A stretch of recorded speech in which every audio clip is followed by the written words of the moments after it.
Maraming utang. Masama pala mangutang. Tanong, bakit nyo inaprubahan? Sino ba ang vice mayor nun? Sino po si majority floor leader? Si Chihuahua. Totoo naman eh. Bakit ngayon may pasabi-sabi pa silang, I felt betrayed. Wow. Pagsyota? Tatagalogin ko yung yung the word betray. It's a very strong word. Betray. Ang Tagalog niyang taksil. Pinagtaksilan ako. Hayaan ko kayo umusga.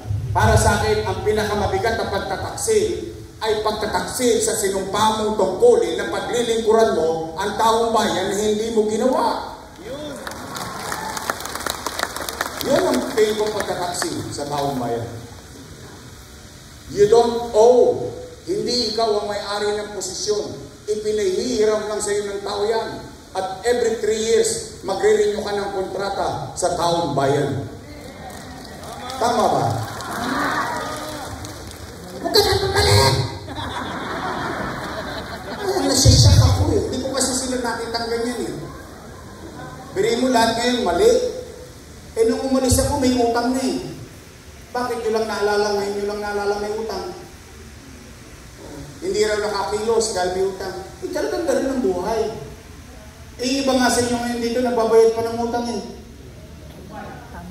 Tama, Bombay pa. Kapag kagipit sa Bombay, kumakapit. Hindi ba?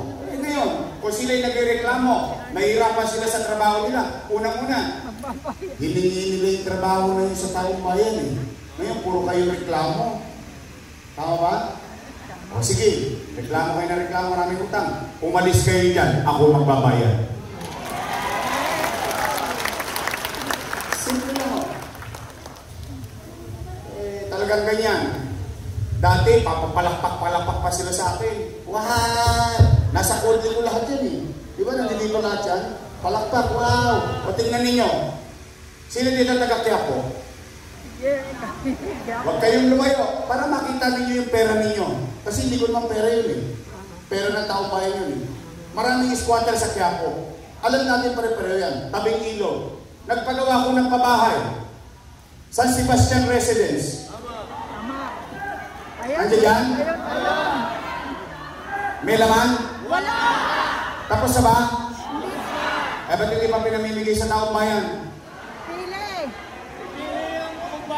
Ba't hindi pa ka pinamimigay? Tapos na, di ba? Hindi. Sagutin niyo po. Totoo bang tapos ka sa Sebastian Residence? Bakit hindi pa pinamimigay? Pinipili niyo. Sa eleksyon. Bakit? Baka maalala niyo ako eh. Sabi nila, wala daw ROI. Alam niyo ibig sabihin ng ROI? Return on Investment. Bakit? Ang pagkugobyerno negosyo. Sasabihin ko sa inyo, ito, on a personal note, on a personal belief. Dati akong squatter. Para lang tayo, puntas claras. Ito, personal kong paniniwala.